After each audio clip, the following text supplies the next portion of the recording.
Dr. Gerzsényi Gabriellát, a Zrínyi Ilona Gimnázium egykori diákját köszöntöm az Európa Rádióban szeretettel, aki 16 évig dolgozott Brüsszelben az Európai Bizottságban. Nemrég ugye Nyíregyházán járt Gabriella, ahol egy rendkívüli osztályfőnöki órát tartott, mesélt a brüsszeli tapasztalatairól. Milyen témaköröket érintett ezen az előadáson? Jó napot kívánok, üdvözlöm a hallgatókat, köszönöm szépen a kérdést és a megkeresést. Ezen az előadáson két aspektusból igyekeztem rávilágítani Belgiumra, illetve Brüsszelre. Az egyik az Európai Bizottságnak van egy Back to School nevű kezdeményezése. Ezt magyarul vissza az iskolába lehet egyszerűen lefordítani, és az a lényege, hogy akik az EU-nál dolgozó tisztviselők vállalják, hogy visszamennek egykori alma máterükbe, gimnáziumukba, tarthatnak előadást vagy kötetlen beszélgetést az ottani diákokkal, akár tanárokkal, azzal a céllal, hogy egy kicsit közelebb hozzák az EU-t, az Európai Uniót, annak az intézményrendszerét, a működését a fiatalokhoz. Az a meglátás Brüsszelben, hogy egyfajta, így nevezik, demokratikus deficit van, tehát viszonylag kevés az az információ, az a tudás, ami eljut, mondjuk így, hogy az átlag állampolgárokhoz, hogy tulajdonképpen mi történik egyáltalán Brüsszelben, miért jó az, hogyha egy ország tagja az Európai Uniónak, milyen előnyökkel jár, konkrétan a diákokra nézve például a cserediák programokra lehet gondolni. Tehát ez volt az egyik, de nem akartam én egy viszonylag unalmas, száraz, mondhatni tudományos előadást tartani, hanem igyekeztem egy másik aspektust is belevinni, úgy egy kicsit a személyes élményeimről, hogy mit is láthat, tapasztalhat az ember Belgiumban, a nagyon finom sörökről, a gofriról, a kirándulási lehetőségekről is ejtettem néhány szót. Hogy látja Gabriella, mire voltak leginkább kíváncsiak és vevők a fiatalok? Nem meglepő módon elsősorban a karrier lehetőség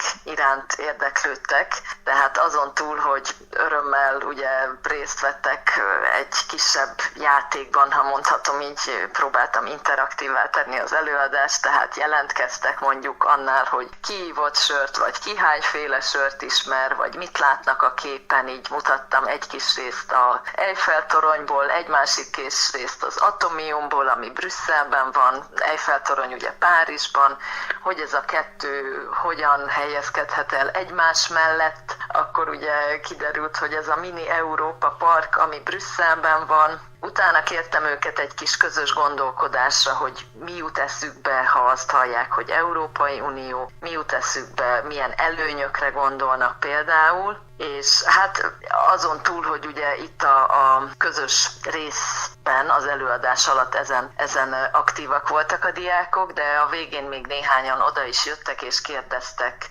főleg olyasmit, hogy milyen végzettséggel lehet bekerülni, milyen típusú versenyvizsgák vannak, milyen esélyekkel lehet indulni. A nyelvtanulásról kérdeztek, hogy mi az, ami szükséges mondjuk egy felvételi eljáráshoz, hány idegen nyelv ismerete, ezek voltak azt hiszem így amit leginkább érintettünk.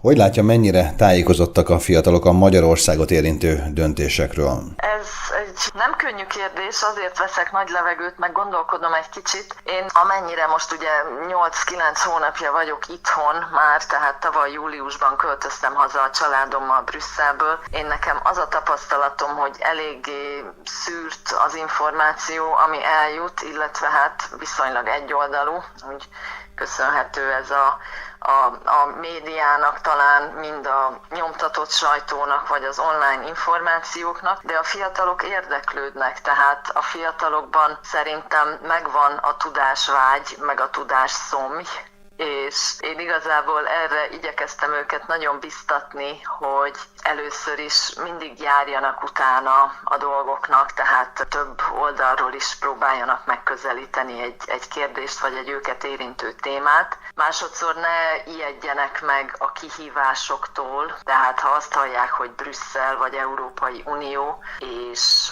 ha netán az életben számukra adódik lehetőség, és miért ne adódna, mert hát ugye folyamatos az Európai Unió intézményeibe a tagországokból való álláspályázatoknak a meghirdetése, az állások betöltése. Tehát, hogy éljenek ezekkel a lehetőségekkel, mert nagyon sok tudást, tapasztalatot lehet szerezni, és alapvetően én azt gondolom, hogy csak jól lehet ebből kikerülni. Ha valaki úgy érzi, hogy kint megszerezte azt a tudást, tapasztalatot, esetleg mással is szeretne foglalkozni, mint ahogy én magam is tettem 1,5 évtized után, akkor lehetősége van váltani, de mindenképpen egy olyan jövőkép, amit ha adódik a lehetőség, akkor szerintem hiba lenne elmulasztani. Hogy látja Gabriella, mivel lehet közelebb hozni kicsit a uniós szabályokat, jogszabályokat és az Európai Bizottságnak a munkáját a fiatalokhoz? Hogy látja? Azt gondolom, hogy erre ez a Back to School program nem rossz megoldás, viszont ezt egy kicsit szélesebb körben lehetne és kellene talán reklámozni, propagálni. Én néhány kollégát ismertem kint, magyart is, meg más országokból valókat is, akik foglalkoztak ezzel, és mondjuk 1-2 hivatalos útra elmentek. Ez, hogyha Brüsszelből nézzük, akkor ez hivatalos kiküldetésnek számított, tehát az EU bizottság annyira komolyan vette és fontosnak tartotta, hogy finanszírozta is a költségvetéséből. Én ezt már félig meddig inkább magánúton csináltam, mert most egyelőre legalábbis átmenetileg kiléptem a bizottság kötelékéből, fizetés nélküli szabadságon vagyok. A budapesti képviselet, tehát van az EU bizottságnak egy szervezeti egysége, a 2. kerületben található, fizikailag is, épületben is jelen vannak. Az a nevük, hogy azt hiszem egyszerűen így, hogy a budapesti képviselet, Representation of the Commission angolul, illetve ehhez tartozik egy Európa Pont nevű kisebb rendezvényközpont, ami a bizottság és a parlament által közösen fenntartott létesítmény. Ők például nagyon sok programot szerveznek, Facebookon is mindig hirdetik magukat külön oldalon, beszélgetések, interaktív rendezvények, foglalkozások, sokszor a fiatalokat célozzák vele. Aztán tovább megyek még, van az EU-nak gyakornoki programja. Ez ugye megint olyan, hogy kulcskérdés az információ, tehát aki tud róla és pályázik rá, az nagyon sokat nyerhet vele és sokat tapasztalhat. Az egyik gyakornoki lehetőség az úgynevezett Blue Book, tehát kék könyv, gyakornoki időszak, ez 5 hónapra szól. Az EU bizottság honlapján magyar nyelven is lehet ezekről információt, tájékoztatást találni. Ide jellemzően az egészen fiatalok szoktak jönni. Van úgy, hogy még egyetemi tanulmányait folytatja az illető, vagy éppen a tanulmányai befejezése után érkezik, és egy válogatáson kell átmenni, utána pedig megérkezhet a bizottsághoz, ahol 5 hónap alatt fizetést is kap, és egy tapasztalt kolléga mellé beosztva érdemi feladatokat is végezhet. Tehát most érdemi alatt ugye arra gondolok, nem ő fog egy tagállamokkal való szakértői ülésen a mikrofonba beszélni, vagy állást foglalni, de a tapasztaltabb kollégának úgymond a keze alá dolgozik, előkészíti, segít neki. A másik típusú gyakornokság pedig, amit még az én időmben, én 2003-ban csináltam, akkor ezt úgy nevezték, hogy atipikus gyakornokok, mert az csak 3 hónapra szólt, és már végzett emberekből, az én esetemben konkrétan köztisztviselőkből kerültünk ki. Tehát én a Környezetvédelmi Minisztériumból pályáztam meg. Szintén egy válogatás volt, de ezt nem az EU-n belül végezték ezt a szelekciót, hanem ezt még idehaza a külügyminisztériumba kellett elmenni egy meghallgatásra, és utána pedig már a kinti része az lényegében ugyanaz volt, tehát beosztottak valaki mellé. És ugye ez azért is nagyon sokat jelent, nem csak mert mondjuk egy adott területen, ahol az illető kerül egy főosztályra, ott érdemi és tartalmi tapasztalatokat gyűjthet, hanem ugye a kapcsolatépítés, ami később kulcsfontosságú lehet, hogyha valaki szeretne visszatérni, akkor ez alatt a 3 vagy 5 hónap alatt azért a kapcsolati tőkéjét tudja építeni. Beszéljünk egy kicsit a környezetvédelemről, ami az ön munkásságában ugye kiemelt figyelmet és szerepet kap. Hol tudja és milyen fórumon ezt a szemléletet képviselni? Én igyekszem igyekszem minden lehető fórumon, elsősorban hát most magánemberként is ugye a családommal, vagy a lakókörnyezetemből is kiindulva, mi azért mindig is így éltünk, meg így neveljük a gyerekeinket, és most tudnék mondani konkrét, egészen apró példákat, hogy külön gyűjtjük a hulladékot, hogy hátul a kertben komposztáló van, hogy teret adunk a kertben különböző élőlényeknek, rovaroknak, tehát engedjük úgymond egy picit így a természetes körforgását vagy egyensúlyát az élővilágnak. Ezen kívül, amikor még ott dolgoztam, nekem ez volt ugye a fő feladatom, a Környezetvédelmi Főigazgatóságon voltam jogász, akkor az infrastrukturális projekteknek a környezetvédelmi szempontú értékelése volt a feladatom, illetve volt egy olyan része is a munkámnak, ami úgy tudnám megfogalmazni, hogy a gazdaságnak valamelyest a zöldítése, tehát igyekeztünk ugye olyasmikkel felvenni a harcot, mint mondjuk a túlzott cégautó használat, ahol ugye sokan indokolatlanul azért használják a céges kocsit, mert hát az úgy van, ingyen van, egyszerű, ugyanakkor szennyezi a környezetet, és ez nagyon sok országban, köztük Magyarországon is problémát okoz, főleg nagyvárosokban, vagy nagyvárosok körüli agglomerációban.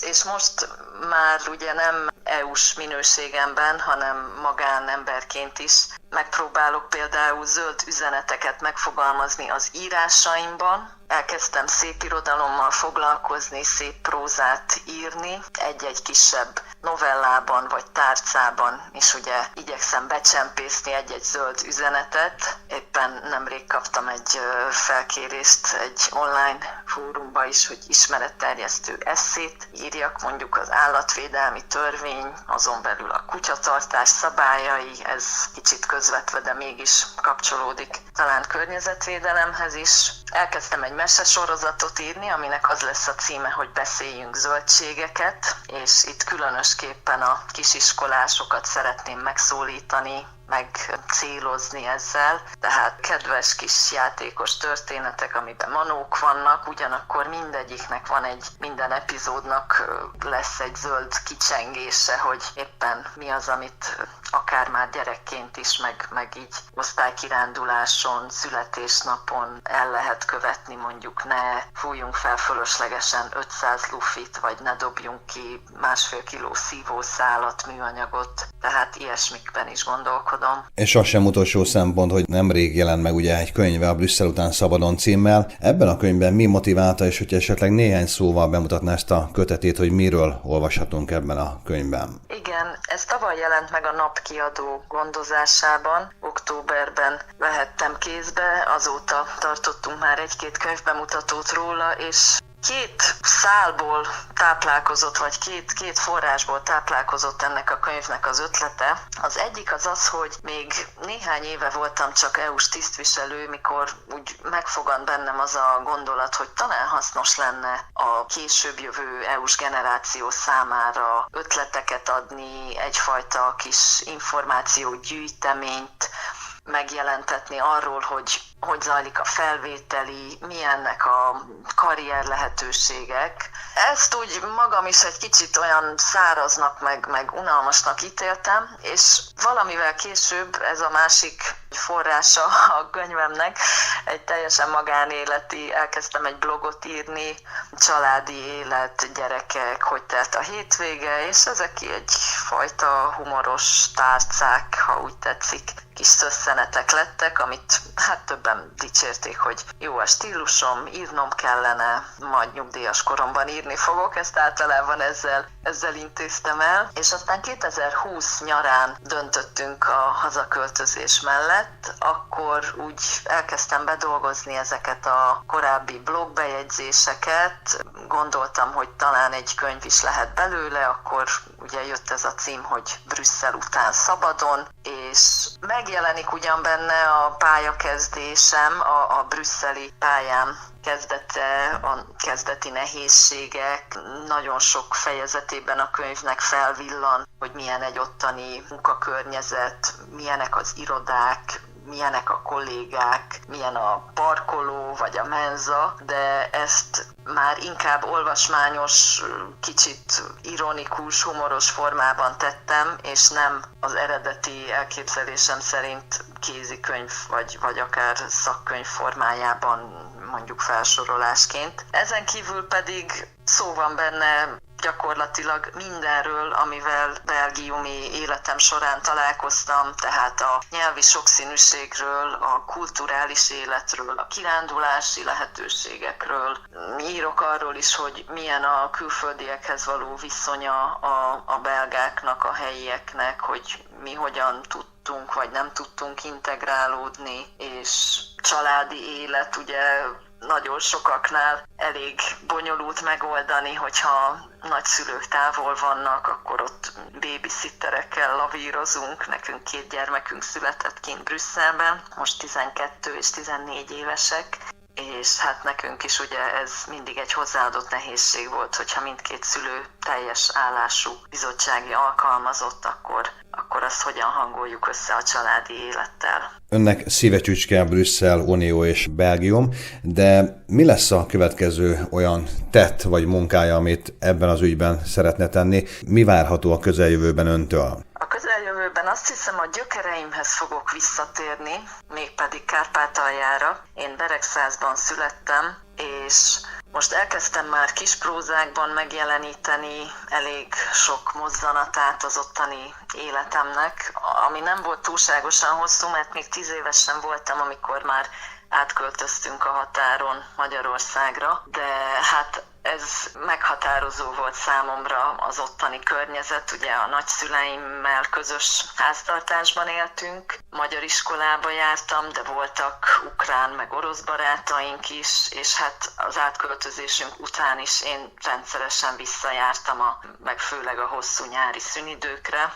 Úgyhogy ezeket kezdtem, ahogy említettem, először kis prózákba rendezni, de most úgy alakul és úgy látom, hogy íródik, ha lehet így passzív szerkezetben fogalmazni, de szokták sokan mondani, hogy egy idő után tényleg a könyv úgy magát kezdi írni, és már íródik. A következő könyvem az valahol ott fog elindulni Kárpátalján, és Szovjetunió egyéb területeire is egy kicsit betekintést enged majd.